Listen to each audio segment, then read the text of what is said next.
Welcome to Lights On. So ഇന്ന് ഇവിടെ പറയാൻ പോകുന്ന ടോപ്പിക് എന്താണെന്ന് വെച്ചിട്ടുണ്ടെങ്കിൽ ഇലക്ട്രിക് ഷോക്കിനെ കുറിച്ചാണ്. അപ്പം ഈ ഒരു ടോപ്പിക് എടുക്കാനുള്ള കാരണം എന്താണെന്ന് വെച്ചിട്ടുണ്ടെങ്കിൽ ന്യൂസ് പേപ്പർ നമ്മൾ ഡെയിലി കാണുന്നതാണ്. ഒരാളെങ്കിലും ഇലക്ട്രിക് ഷോക്ക് ഏറ്റ് മരിച്ചൊരു വാർത്ത എപ്പോഴും ഉണ്ടാവാറുണ്ട്. ഇത് ന്യൂസ് പേപ്പറിൽ ഡെയിലി ഉണ്ടാവാറുണ്ട്. മഴക്കാലമൊക്കെ ആകുമ്പോഴായിരിക്കും കൂടുതൽ മഴക്കാലമൊക്കെ ആകുമ്പോഴായിരിക്കും ഇങ്ങനെ പോലുള്ള കുറേ ന്യൂസ് കൂടുതലായിട്ടും ഉണ്ടാവാറ്. ഇങ്ങനെ മരം വീണ് ഇലക്ട്രിക് കമ്പി പൊട്ടി, അതും പിന്നെ അത് ആ ഒരു കമ്പി പിന്നെ ഇലക്ട്രിക് കമ്പി പിന്നെ മഴവെള്ളത്തിലേക്ക് വീണ് അത് കാണാതെ അതുവഴി പോകുന്ന ഒരാൾ അതിൽ ചവിട്ടി ഷോക്ക് ഏൽക്കുക ചെയ്യും. അങ്ങനെയൊക്കെയാണ് കൂടുതലായിട്ടും ഇങ്ങനെ ഉണ്ടാവാറ്.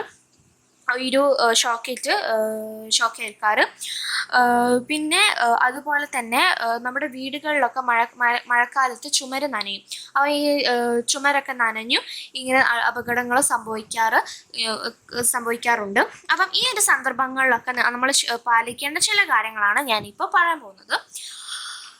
അപ്പോൾ ഒന്നാമത്തെ കാര്യം എന്താ വെച്ചിട്ടുണ്ടെങ്കിൽ, നമ്മൾ വീടുകളിലൊക്കെ എന്തെങ്കിലും വയറിങ്ങിന് എന്തെങ്കിലും കംപ്ലൈൻറ്റ് ഉണ്ടെങ്കിൽ, കംപ്ലൈൻറ്റ് നിങ്ങൾക്ക് മനസ്സിലായിട്ടുണ്ടെങ്കിൽ നിങ്ങൾ ആദ്യം തന്നെ മെയിൻ സ്വിച്ച് ഓഫ് ചെയ്യണം.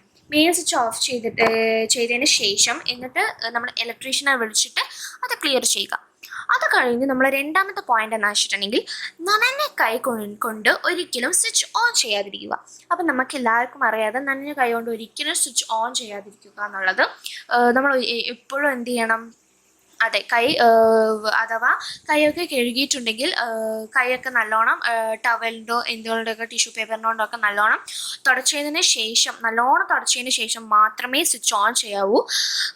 പിന്നെ അതുമല്ല, മൂന്നാമത്തെ കാര്യം എന്താണെന്ന് വെച്ചിട്ടുണ്ടെങ്കിൽ, മരം വീണ് ലൈൻ കിടക്കുന്നുണ്ടെങ്കിൽ നിങ്ങൾ അപ്പം തന്നെ KCBയിൽ വിളിച്ച് ഇൻഫോം ചെയ്യുക. നിങ്ങൾ ഒരിക്കലും അത് പോയി തൊടരുത്. പിന്നെ അടുത്തത്, വെള്ളത്തിൽ ലൈൻ പൊട്ടിക്കിടക്കുന്നത് നിങ്ങൾ കണ്ടിട്ടുണ്ടെങ്കിൽ അതുവഴി പോവാതെ നിങ്ങൾ എന്ത് ചെയ്യണം? KCBയിലേക്ക് തന്നെ ഇൻഫോം ചെയ്യണം. പിന്നെ നിർഭാഗ്യവശാൽ ആരെങ്കിലും അതുവഴി പോയിട്ട് ഷോക്ക് ഏറ്റിട്ടുണ്ടെങ്കിൽ നിങ്ങൾ കണ്ടാലോ ഒരിക്കലും അയാളെ പോയിട്ട് സ്പർശിക്കരുത്. അയാളെ പോയി തൊടുകയൊന്നും ചെയ്യരുത്. അയാളെ പോയി സ്പർശിക്കരുത്. അത് KCBയിൽ ഇൻഫോം ചെയ്ത് ആ ലൈനിലേക്കുള്ള ഇലക്ട്രിസിറ്റി ഡിസ്കണക്റ്റ് ചെയ്ത് നിങ്ങൾ കൺഫേം ആയതിനു ശേഷം മാത്രമേ ബാക്കിയുള്ള കാര്യങ്ങൾ നോക്കാവൂ. പിന്നെ നിങ്ങളുടെ കൺമുന്നിൽ ആരെങ്കിലും ഇങ്ങനെ ഷോക്ക് ഏറ്റാൽ നിങ്ങൾ ചെയ്യേണ്ട കാര്യങ്ങൾ ആണ് ഞാൻ ഇനി പറയാൻ പോകുന്നത്. അപ്പോൾ ഫസ്റ്റ് എന്താ ചെയ്യേണ്ടതെന്ന് വെച്ചിട്ടുണ്ടെങ്കിൽ, ഒരിക്കലും അദ്ദേഹത്തിനെ പോയി നേരിട്ട് തൊടരുത്. ആ ഷോക്ക് ഏറ്റ അയാളെ ഒരിക്കലും പോയിട്ട് നേരിട്ട് പോയി തൊടരുത്. ആദ്യം തന്നെ മെയിൻ സ്വിച്ച് പോയി ഓഫ് ചെയ്യുക. പിന്നെ നനയാത്ത ഏതെങ്കിലും ഉണങ്ങിയ വടിയോ അല്ലെങ്കിൽ പ്ലാസ്റ്റിക് പൈപ്പോ റബ്ബറോ ഫൈബറോ ഇല്ലെങ്കിൽ ഇങ്ങനെ കട്ടിയുള്ള പേപ്പർ, ഇവയിൽ ഏതെങ്കിലും ഉപയോഗിച്ച് ശരീരത്തിലുള്ള ഇലക്ട്രിക് കോണ്ടാക്റ്റ് വിച്ഛേദിക്കണം. പിന്നെ അതിനുശേഷം ഈ ഒരു വ്യക്തി ചിലപ്പോൾ ഈ ഷോക്ക് ഏറ്റിട്ടുണ്ടെങ്കിൽ ഈ ഷോക്ക് ഏറ്റ വ്യക്തി ചിലപ്പോൾ തെറിച്ചു പോവുകയോ അല്ലെങ്കിൽ കുഴഞ്ഞു വീഴുകയോ ചെറിയ പൊള്ളലോടെയൊക്കെ ആയിരിക്കും.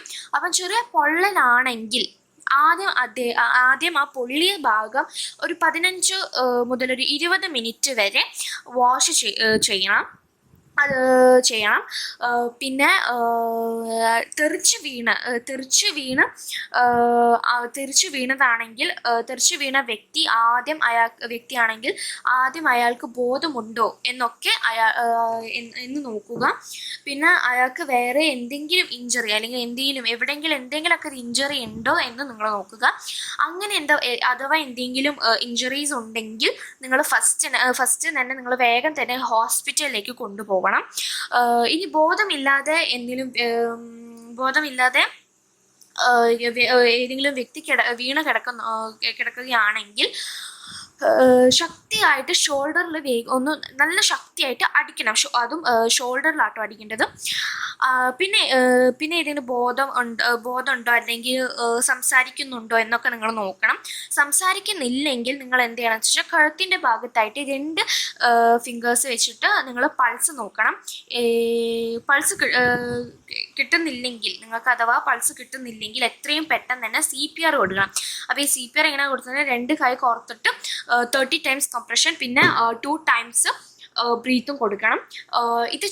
ഇതെന്തായാലും ചെയ്തേ പറ്റൂ, എന്നാലേ ആ ഒരു വ്യക്തിയെ നമുക്ക് രക്ഷിക്കാൻ പറ്റുള്ളൂ.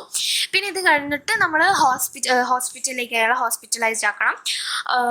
അത് കഴിഞ്ഞ് ഇതൊക്കെയാണ് ഈ ഒരു ഷോക്ക് ഏറ്റാൽ ശ്രദ്ധിക്കേണ്ട ചില കാര്യങ്ങൾ. അപ്പം നിങ്ങൾക്കിത് മനസ്സിലായെന്ന് തോന്നുന്നു, നിങ്ങൾക്കിത് ഉപകാരപ്പെടുമെന്നും തോന്നുന്നു. അപ്പം ഇതൊക്കെ വളരെ ഇമ്പോർട്ടൻ്റ് ആയിട്ടുള്ള ചില കാര്യങ്ങളാണ്. അപ്പം നിങ്ങൾക്ക് ഈ വീഡിയോ ഇഷ്ടമായിട്ടുണ്ടെങ്കിൽ please like and share this video and also please subscribe this. നിങ്ങൾ നല്ലോണം സപ്പോർട്ട് ചെയ്യണം. പിന്നെ also please subscribe this channel. ആ ബെല്ലൈക്കൺ അമർത്തിയാൽ നിങ്ങൾക്ക് എല്ലാ നോട്ടിഫിക്കേഷൻസും കിട്ടുള്ളൂ. അപ്പം നിങ്ങൾക്ക് ഇത് ഉപകാരപ്പെട്ടെന്ന് വിചാരിക്കുന്നു. പിന്നെ അതുമല്ല, നിങ്ങൾക്ക് ഏതെങ്കിലും കണ്ടന്റ് ഉണ്ട്, ഏതെങ്കിലും കണ്ടന്റ് നിങ്ങളുടെ മനസ്സിലുണ്ടെങ്കിൽ, അല്ലെങ്കിൽ നെക്സ്റ്റ് ഞങ്ങൾ ഏത് വീഡിയോ ഇടണമെന്ന് നിങ്ങൾക്ക് കമൻറ്റ് ബോക്സിൽ ഇടാവുന്നതാണ്. പിന്നെ നിങ്ങൾക്ക് പിന്നെ ഞാൻ വേറൊരു കാര്യം പറയാൻ വിട്ടുപോയത്, നിങ്ങൾക്ക് അഥവാ ഇത് ഉപകാരപ്പെടുന്നുണ്ടെങ്കിൽ നിങ്ങൾ കമൻറ്റ് ബോക്സിൽ ടൈപ്പ് ചെയ്യേണ്ടതാണ്. അപ്പം thank you for watching this video. ഇനി അടുത്ത വീഡിയോ ആയിട്ട് ഞങ്ങൾ വരുന്നതായിരിക്കും. So till then by.